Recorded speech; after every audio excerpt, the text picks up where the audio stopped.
Okay, so for the dorm room that you think is, the best one, the one you'd want to live in, your optimal design, you're going to be showing more than just that simple top view and those two isometrics. You're going to be showing more details for the sleeping quarters, the entertainment area, the food storage and prep, and the study areas.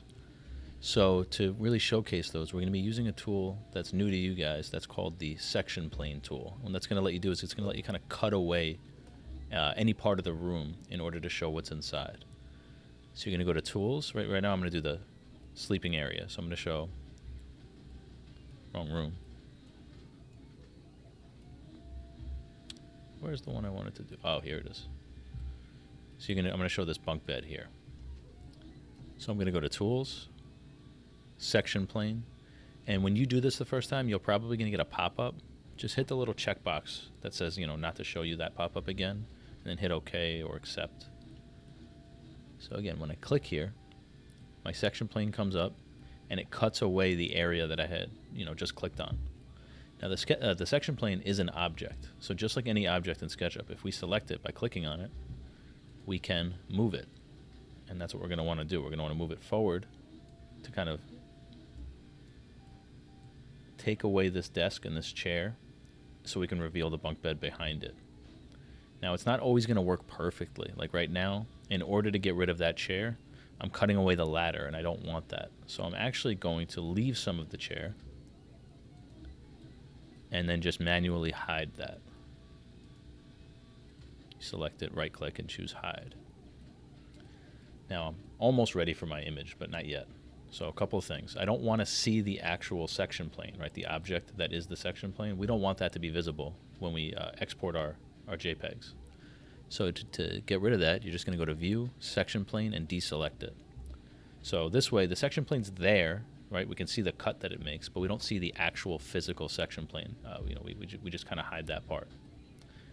Now, also, I am in, let me do a standard view here. I'm in parallel projection, and this is what I wanted you to be in for those first three images, right? The top view, and then the two ISOs. But for these views, we want to make it kind of feel like we're in the room. So we're going to change it from parallel projection back to perspective. And this way we can kind of see some of the interior walls, and we can really get a feel for what it's like to be in the room. Then when you have that view, you can go ahead and go to File, Export, 2D Graphic. And you're going to repeat that for the other three areas of the room. So to do that, I want to get rid of that section plane. I just wanted it to make that image file. So you're going to go to View, Section Planes again, select and hit Delete. And I'm going to also remember to unhide anything that I hid for that particular image.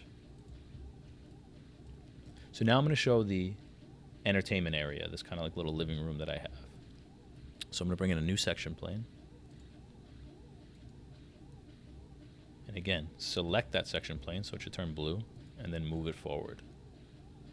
Now, just like the last one, there's no way to just have a section plane in order to get that view, because if I collapse the bed, I'm also cutting into this futon or this couch here. So again, I'm going to have to hide some stuff.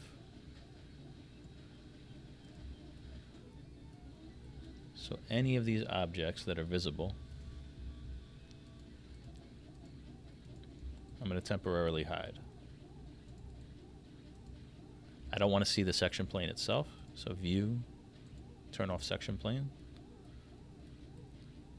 And again, this is currently in perspective, which is what we want, right? We can see the poster on the side, we can see the lights, we can see the face of the TV, versus parallel projection where you don't really get as much of a feel for what it's like to be in the room, right? When you look at this compared to this, I think this just really conveys it better. So that's why I want you guys to do that.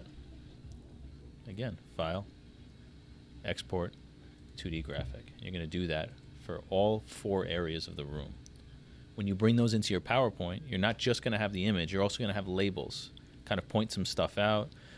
It can be labels with arrows, or it can be a little blurb on the side or the bottom of your slide, kind of just explaining what you did to make this room more conducive, in this case, to entertainment. And for the last one, more conducive to sleeping, so on and so forth.